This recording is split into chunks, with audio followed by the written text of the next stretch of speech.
हरिओम प्रिय दर्शकों, यदि आपकी धनु राशि या धनु लग्न है तो इस वीडियो को बहुत ध्यान से देखिएगा, समझिएगा। इस वीडियो में हम समझने वाले हैं शनि नक्षत्र परिवर्तन प्रभाव को। शनिदेव का अब नक्षत्र परिवर्तन होने जा रहा है और ये नक्षत्र परिवर्तन बहुत महत्वपूर्ण है।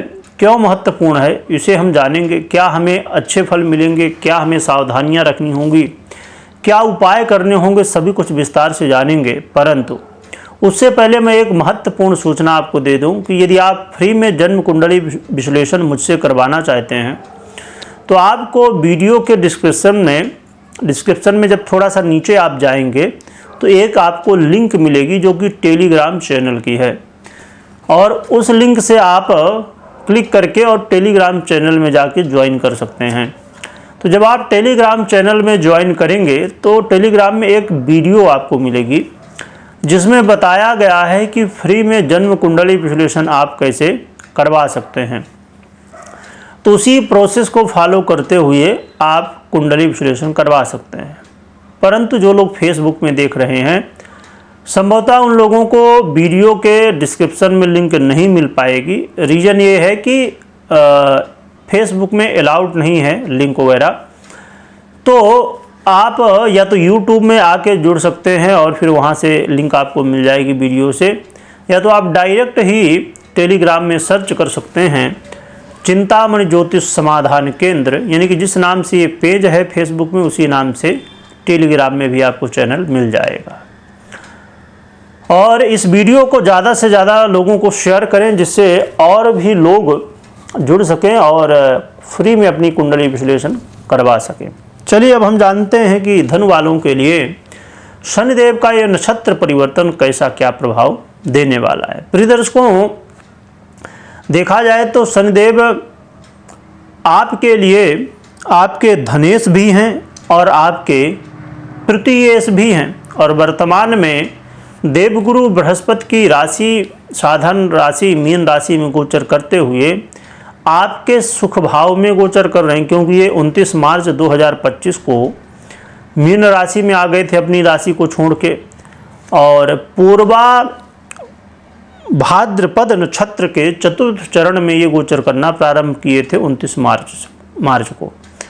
परंतु अब शनिदेव पूर्वा भाद्रपद नक्षत्र को छोड़ के उत्तरा भाद्रपद नक्षत्र के प्रथम चरण में सुबह 6:17 28 अप्रैल को गोचर करना प्रारंभ करेंगे उत्तरा भाद्रपद नक्षत्र में, और 28 अप्रैल से लेके आने वाले 13 जुलाई तक ये यहीं पर यानी कि अब उत्तरा भाद्रपद नक्षत्र में गोचर करेंगे। नक्षत्र परिवर्तन तो होता है कई बार, परंतु ये विशेष इसलिए हो जाता है क्योंकि ये जो उत्तरा भाद्रपद नक्षत्र है ये स्वयं शनिदेव के आधिपत्य में आता है, यानी कि शनिदेव इसके अधिपति हैं, जिसकी वजह से शनिदेव का ये नक्षत्र परिवर्तन बहुत महत्वपूर्ण हो जाता है।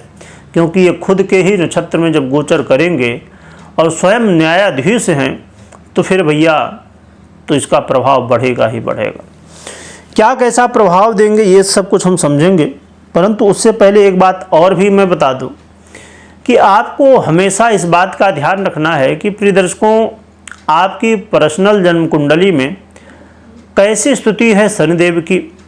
यदि आपकी पर्सनल जन्म कुंडली में शनिदेव बहुत अच्छी स्थिति में है तो ये अच्छे प्रभाव देंगे, परंतु यदि ये अच्छी स्थिति में नहीं है, दशाएं आपको सपोर्ट नहीं कर रही हैं, तो संभवतः अच्छे प्रभाव नहीं मिलेंगे, बुरे प्रभाव मिल सकते हैं। इसीलिए हमेशा कभी भी कोई भी यदि आप निर्णय लेते हैं वीडियो को देख के, तो उससे पहले आपको अपनी पर्सनल जन्म कुंडली का विश्लेषण अवश्य करवाना चाहिए या तो खुद करना चाहिए। और यदि खुद विश्लेषण करना चाहते हैं तो उसकी भी लिंक, यानी कि आपको ज्योतिष सीखना है तो उसकी भी लिंक आपको डिस्क्रिप्शन में मिलेगी। यदि या तो टेलीग्राम से भी जुड़ेंगे तो वहाँ पर भी जानकारी आपको मिलती रहती है। चलिए जानते हैं क्या कैसा प्रभाव देंगे ये शनिदेव। तो शनिदेव जो है तो आपके जीवन में इस समय सुखों में वृद्धि करेंगे। शनिदेव आपके जीवन में इस समय यदि आप चाह रहे थे कि भैया, और देखिए आप नहीं, हर एक व्यक्ति का ये सपना होता है कि हमारे पास खुद का घर हो, गाड़ी हो, बंगला हो, हर एक वो सुख सुविधा जो हमारे जीवन में चाहिए और हम जो संसार में देखते हैं तो हर एक व्यक्ति की चाह होती है। तो ये समय जो है तो कहीं ना कहीं सहयोगी होगा आपको लग्जरी प्राप्त कराने में, सुख सुविधाओं को दिलाने में। शनिदेव का ये नक्षत्र गोचर काल काफ़ी ज़्यादा सहयोगी हो सकता है। परंतु इसमें इस बात का ध्यान रखिए कि आपके माता पिता की तबीयत अच्छी रहे, स्वास्थ्य अच्छा रहे, उनके साथ रिश्ते आपके बढ़िया रहें, इसका भी ध्यान रखिएगा। साथ में इस समय आपके अंदर जोश में वृद्धि होगी, जो कि बहुत अच्छी बात है, जिससे आप अपने कार्यों को सफलतापूर्ण तरीके से कर सकते हैं, इसमें संभावनाएं बढ़ती हैं। परंतु ये जो जोश में वृद्धि है तो कई बार जानते हैं कि अधिक कोई भी चीज़, भैया मिठाई इतनी मीठी होती पर ज़्यादा खा लो तो नुकसान कर जाती है। इसलिए जोश होना बहुत ज़रूरी है, क्योंकि जब जोश में रहेंगे तभी आप अपने कामों को कर पाएंगे। परंतु अधिक जोश नहीं, जोश के साथ होश भी होना चाहिए, है ना। जोश में होश नहीं है तो फिर लो भैया सीताराम, समस्याएं हो जाती हैं। और जीवन में देखा जाए तो ये जो समय है आपके धन वृद्धि कारक की स्थिति बनाएगा, यानी कि धन में वृद्धि भी होगी।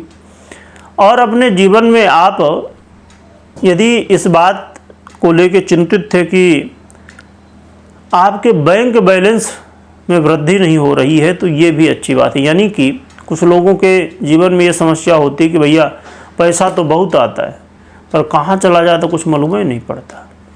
तो इस समय स्थिरता बढ़ेगी धन की, है ना।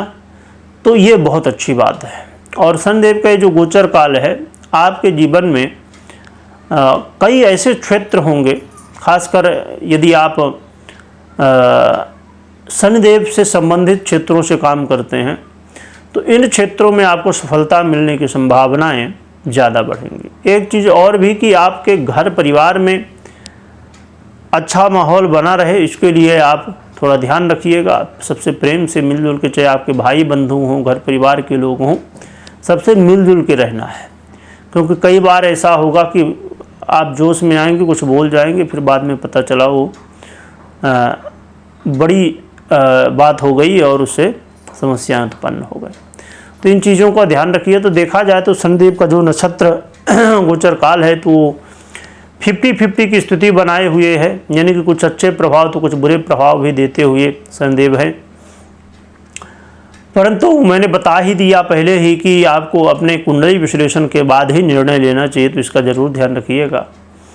रही बात उपाय की, तो उपाय के रूप में या तो आप भगवान हनुमान जी की आराधना कर लीजिए या तो आप शिव जी की आराधना कर लीजिए। जिनके प्रति आपका प्रेम अधिक हो उनकी आराधना। वैसे तो भगवान शिव और भगवान हनुमान ये एक ही हैं, क्योंकि स्वयं रुद्र के ही अवतार हैं ये हनुमान जी। तो आप शिव जी की या हनुमान जी की, जिनके प्रति आपका लगाव ज़्यादा होता हो, उनके प्रति आप सेवा भाव रखें और उनकी सेवा करें। और देखिए, मैं अक्सर भगवान की सेवा ही कहता हूँ करिए, क्योंकि देखिए हजारों उपाय आप भले कर लें, ठीक है, कई बार उपाय काम करते हैं, परंतु कोई उपाय काम करे, कोई स्थिति काम करे, कोई समय काम करे, हम कुछ भी समझ लें, परंतु वो है प्रभु कृपा। यदि प्रभु की कृपा हो जाए तभी कुछ संभव है, नहीं तो कुछ भी संभव नहीं। जा पर कृपा राम की होई, ता पर कृपा करें सब कोई। तो प्रभु की कृपा होना बहुत ज़रूरी है जीवन में। यदि आप, क्योंकि ये धनु वाले बहुत ज्ञानी होते हैं, परंतु कई बार निर्णय लेने में समस्याएं भी हो जाती हैं। तो यदि आप अपने जीवन में, और ऐसा नहीं कि आप नहीं चाहते होंगे, हर एक व्यक्ति चाहता है कि जीवन में हम कुछ बड़ा करें, परंतु हर व्यक्ति कर नहीं पाता है। क्यों? या तो उसके कर्मों में कमी है या प्रभु कृपा में कमी है। भगवान की यदि कृपा नहीं प्राप्त हुई या हमारे कर्म अच्छे नहीं हुए तो फिर भैया नहीं पहुंच पाते। इसीलिए हमेशा प्रभु सेवा करिए, भगवान की सेवा। और कलयुग में भगवान की सेवा करना बहुत सरल है। भगवान को प्रसन्न हम ढूंढते भागते हैं कि भैया कौन सा मंत्र मिल जाए, कौन सी विधि मिल जाए कि भगवान प्रसन्न हो जाए, जो कि बहुत सरल है। भगवान नाम जप है ना। नाम स्मरण सबसे कलयुग में तपस्या के समान है। पहले सतयुग, त्रेता वगैरह में, द्वापर वगैरह में देखेंगे, खासकर सतयुग में लोग तपस्या करते थे खूब, है ना, भगवान मिलते थे। अब तो भगवान नाम स्मरण से ही सबसे ज़्यादा प्रसन्न हो जाते हैं कलयुग में। और यदि हमसे उतना भी ना हो तो फिर कैसे कृपा हो सकती है। तो इसलिए भगवान का खूब स्मरण करिएगा। वीडियो देखने के लिए बहुत बहुत धन्यवाद।